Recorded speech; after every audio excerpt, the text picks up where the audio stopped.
myself something to drink. Well, hello, welcome back to Tale 3 Cabins. We are in South Dakota, just outside of Mount Rushmore in the Black Hills.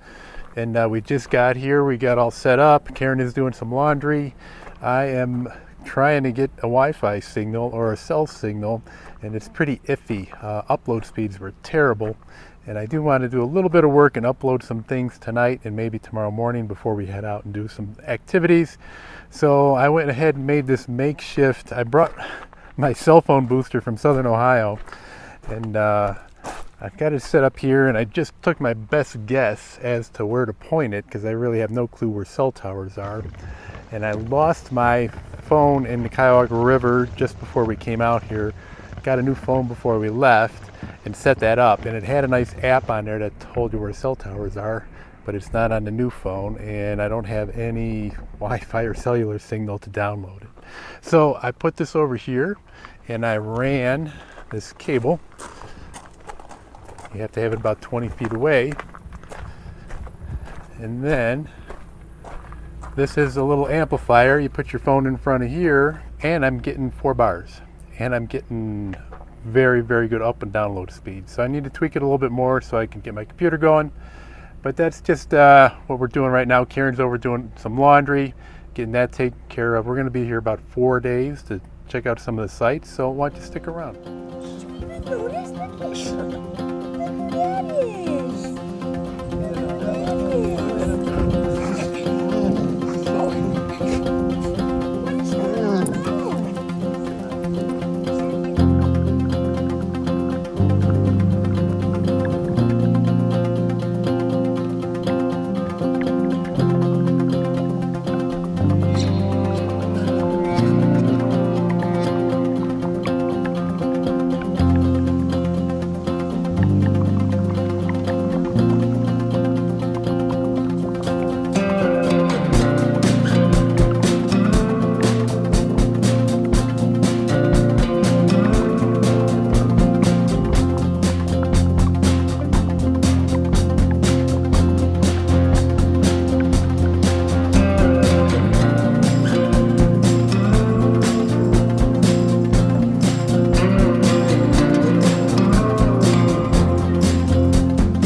So let's start off with Mount Rushmore. Mount Rushmore was basically designed to create tourism for this area because there was really nothing worth, at that time, to come visit.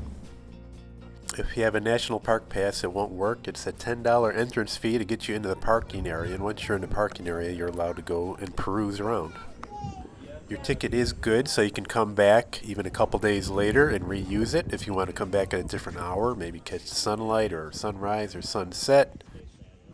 But with our experience, you probably only need about 2 hours to take in Mount Rushmore. And then if you want to come back in the evening to check it out at night, you can do that at another time. You don't have to do it in the same day. Now, I had thought that pets were allowed to walk around the grounds, but they are not. So Willow had to stay just outside the entrance, and Karen and I had to divide up our time, and each one of us watched the dog while we walked around.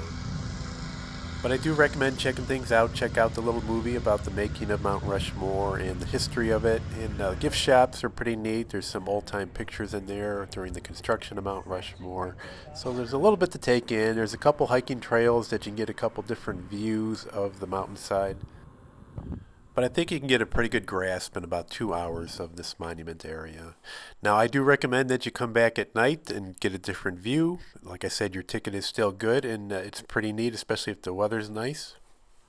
There's a nice little amphitheater and a nice sitting area for everybody. A park ranger will come out and give a little presentation on some of the history of Mount Rushmore, plus why these four presidents were chosen. There's actually more to the story. The day before, a nor'easter slammed into the east coast of the United States. It dropped between 7 and 11 inches of snow on Washington, D.C. Totally unaware of what President Kennedy would say later. Then towards the end of the evening, all the veterans are allowed to come up and assist in lowering the flag and folding it up for that evening.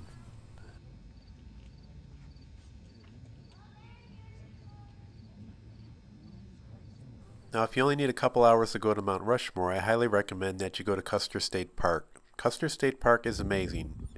I'm very surprised that it doesn't have national park status.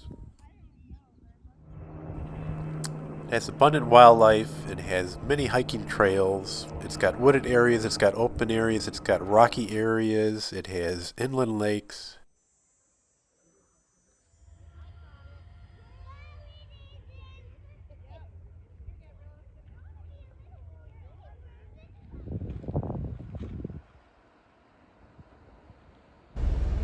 Another thing the park is noted for is its tight openings that are little rock tunnels that you drive through, and it seems a little bit tighter when you're driving than it actually looks, but it's still pretty tight.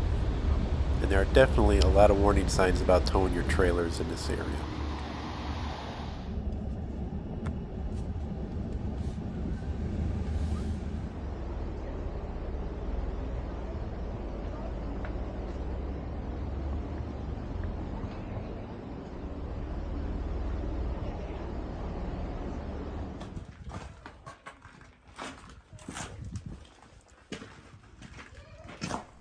So the park is beautiful. You could probably spend a couple days here if you really want to explore everything that it has. If you're a hiker, if you're canoeing, if you're a rock climber, just a lot to do, even if you're a fisherman. There is an entrance fee to get into the state park. It's $20 and it lasts you multiple days to visit.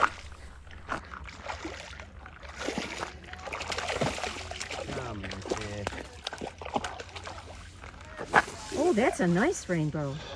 What is that like? Oh, you are lively. Yeah, he is pretty nice. That's a good size.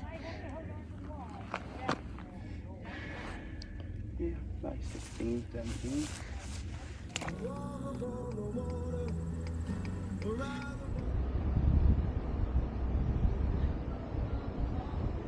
We spent a full day between Mount Rushmore and Custer State Park. Tomorrow it's going to be a little bit inclement, so we thought the best thing to do was to go visit a cave if it was going to be raining.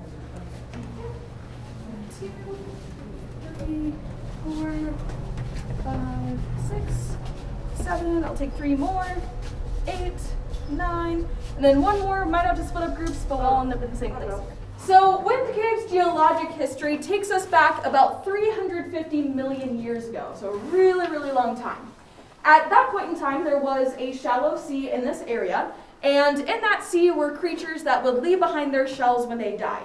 So all of those shells would accumulate on the seafloor, and the tide of that ocean would crush those shells together, and they would compact and solidify. With over 154 miles of tunnels, Wind Cave is the 7th largest in the world, but it is still being explored, so it could overtake other caves in the future.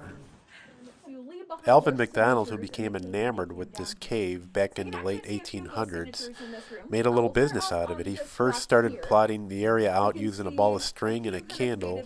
He would start to bring tourists down there for $1 a pop. As we continue around this room, kind of circle around, we can see another signature right here.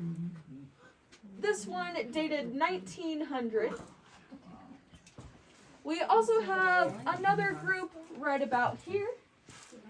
You see a small section.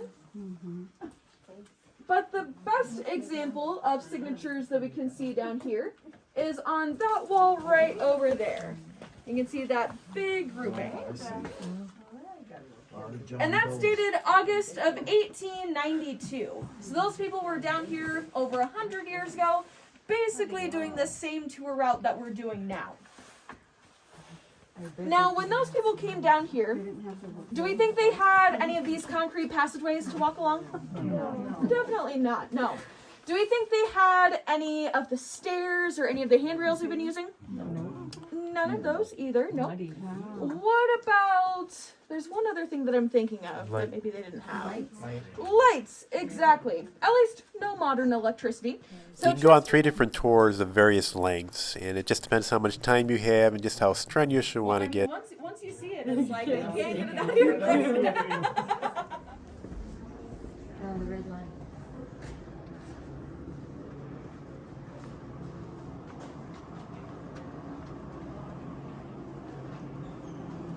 After the tour, you can follow the red line, takes you outside to a little walkway that has the original opening that was used to take people on a tour, and it's not very big.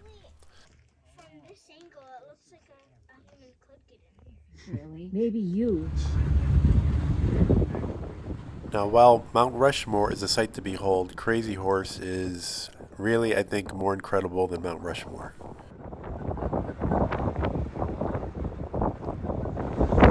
Sadly, it's not going to be complete in many of our lifetimes, including mine.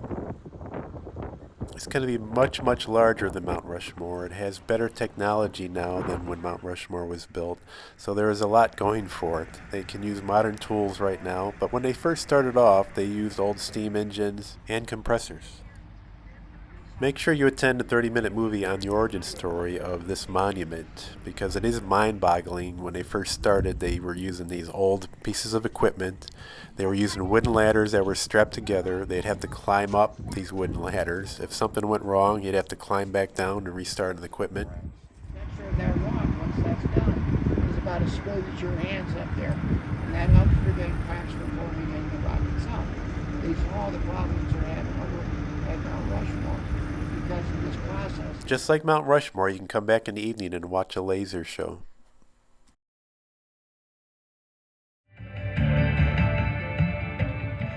He said, "My fellow chiefs and I would like the white man to know the red man had great eagles too.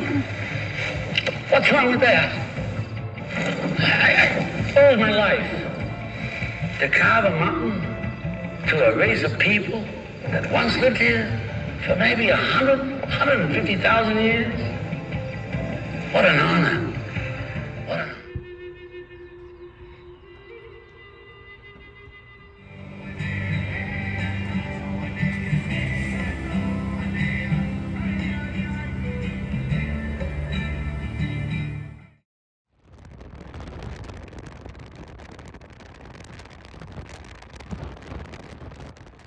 To complete our 4 days in this area, we took a little trip to Deadwood.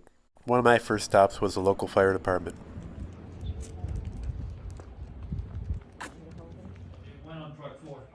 We didn't plan on going inside, but we got corralled to come on in and look around, and they even offered me a job. We left on the 15th of August. Hi, yes. She says, I know we're in a fire station. Oh, you know, huh? Well, this, of course, is our meeting room, and, what? The full weight of it. Storage underneath that. On each side. I like them too until you're in a rush and crack your shit. Yeah.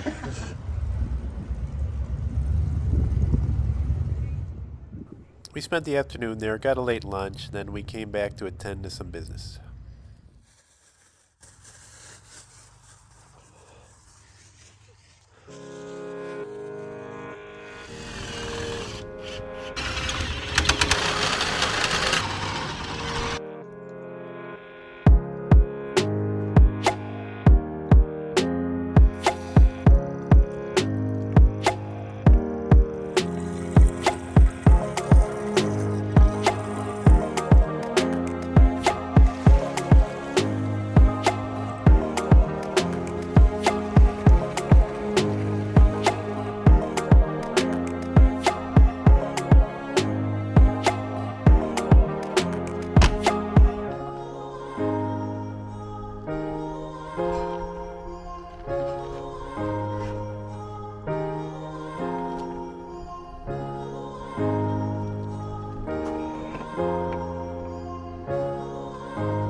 Stick around for a little update. Hopefully next week we'll go back to a tractor video, and then we'll pick up again where we left off here, heading further west.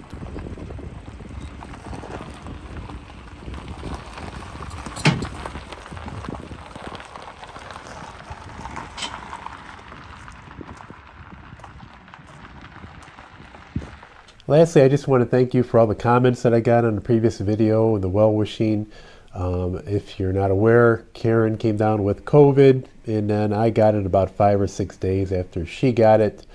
I'm on the mends right now. I had about 2 days of just preliminary, you could feel it coming on. 2 days of pretty rough day, just tired and laying around, and now I'm back on the 2 days of the backside of kind of coming back and feeling more myself. So thank you for everybody that was concerned, left some comments. We really appreciate it. I am a little bit bummed out. I learned just prior to catching COVID myself that a good friend of mine from the fire department, he caught COVID probably a few weeks before Karen and I did. He was getting better, so it seemed like he was on the mends, and then took a turn for the worse. And unfortunately, he passed away. Dwayne spent the first half of his career as a firefighter paramedic, and then the last half of his career as a fire inspector, fire investigator. He worked in the Fire Prevention Bureau. He was always my go-to guy when I had a question about fire codes, especially when I was out there doing company inspections. He was an expert when it came to fire alarm systems. In fact, he installed the alarm system in our house, security and both fire.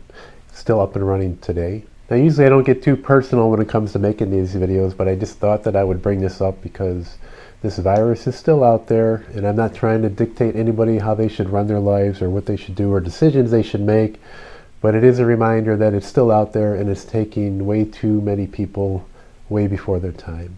So I'm just going to end this video the way I normally do, and that's take care, everybody.